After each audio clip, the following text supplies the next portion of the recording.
Good afternoon, guys. Welcome to today's training on mastering your value, voice, and vision, tapping into your brilliance so that you can thrive beyond codependency and your trauma. And today we're going to talk about a concept that was inspired by a post by one of my students in the community. And that is, I'm going to read it because it's a really great little post here. It says, and it's by Lily Hope Lusario. And it says, childhood complex trauma survivors have no pre-trauma identity. We have no idea what it's like not to be surviving abuse, not to feel the fear, the anxiety, the hypervigilance, the hurt, the pain, and suffering. We have no point of reference to understand what is normal. To us, trauma is normal. Compassion is vital. Very, very important, guys, because most of us, a lot of us, didn't grow up in a family unit that was secure. We grew up in a family unit that was toxic, unstable, and unreliable. And this led us to experience reality from a trauma point of view, from a state of danger. And this creates what I call a global object or global reference point. So when we deal with the brain, we're dealing with this thing called object permanence. And this little concept is vital for us to understand why our brain reacts to things a certain way with certain patterns and certain predictable behaviors. So what an object reference or an object permanence is, it's the concept that the brain uses objects. It creates a reference point in its awareness to help it understand reality. It does this by creating objects or something that we see in our imagination, usually subconsciously, and that object has certain qualities to it. It feels a certain way, it acts a certain way, it provides certain benefits or threats to us. And we have a relationship with that object. That object's developed by the experiences we have with people. So there's an object in my mind of my mother, my father, my stepmother, my parent, my children, my siblings, my friends, my enemies. And my brain responds to those objects according to what that object is for it. So whatever the map is or the qualities of that object is.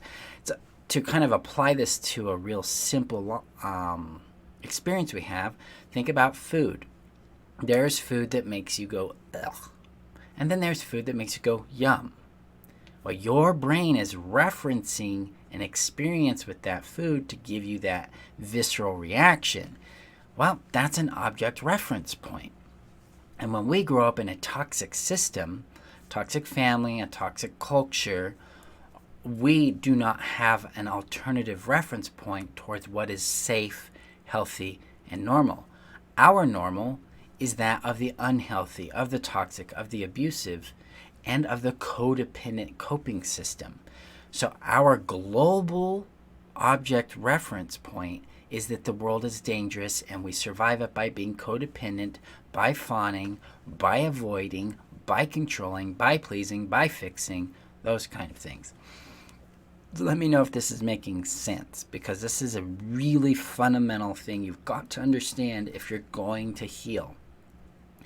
Because what we have to do to heal, and what my clients accomplish when they go through understanding and anchoring to their value, their voice, and their vision, is they create a different object to reference life through. So rather than having this one global view that the world is dangerous, we create a new global reference point that says there are dangerous situations, dangerous people, and dangerous places in the world, and then there are healthy people, healthy places, and healthy experiences, and healthy spaces for us. And then we can teach our brain how to discern between the two so that we can make effective choices about who we connect with, where we go, and what we do.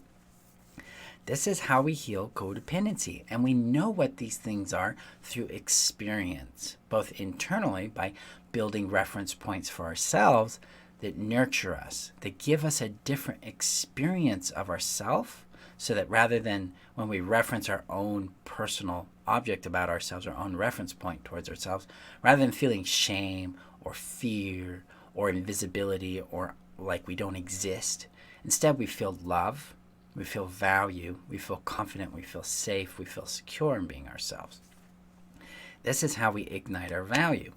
Then we go to our voice. This is the expression we bring into the world, how we stand up for yourself, what we create, what we contribute. In that, we anchor to a reference point that says, my voice matters. What I do has value, and who I am and how I do these things is valuable. I have points of view, I have opinions, I have boundaries, I have needs, I have wants, and they're all valuable.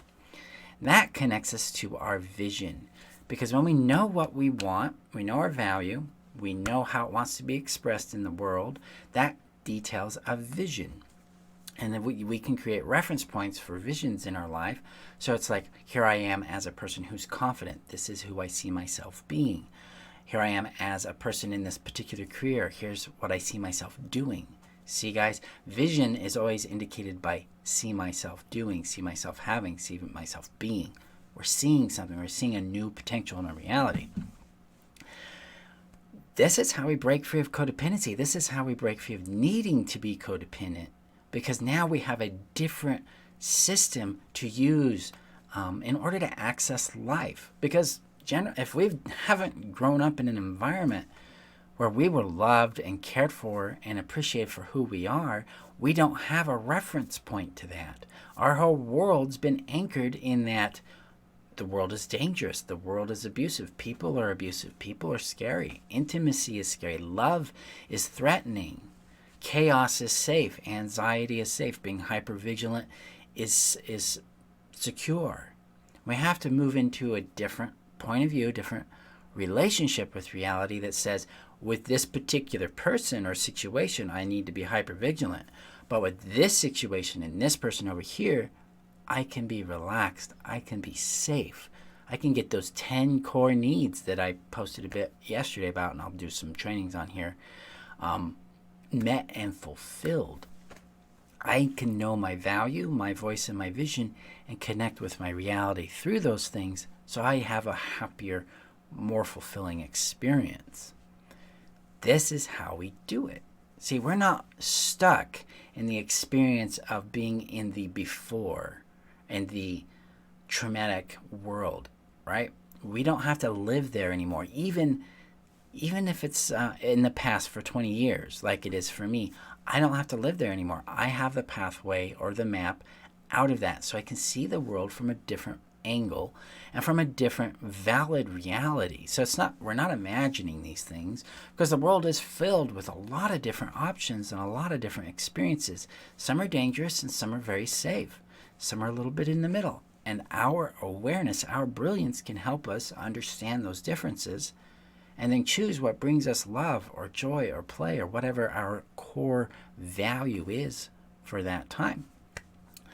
So guys, if you've grown up in an environment where it was innately toxic and it was normal to be abused, it was normal to be ignored, it was normal to be neglected, you dealt with an abnormal situation. So when I was working with this in myself, and I work with my clients, my students with this, I emphasized that their experience was valid, but it was abnormal. We went through something that was very abnormal. And when we can let ourselves accept that point of view and go, yeah, that wasn't normal, that wasn't healthy. There's a healthy option. There is a better path. There's a new reality I can access and experience. That's when our growth really ignites. That's where we get a chance to really tap into our brilliance. Because now we're not stuck in this experience of trying to protect against going through the toxic things again. Instead, we get to connect with the reality that there are different potentials for us. We can be loved for who we are. We can be safe expressing ourselves.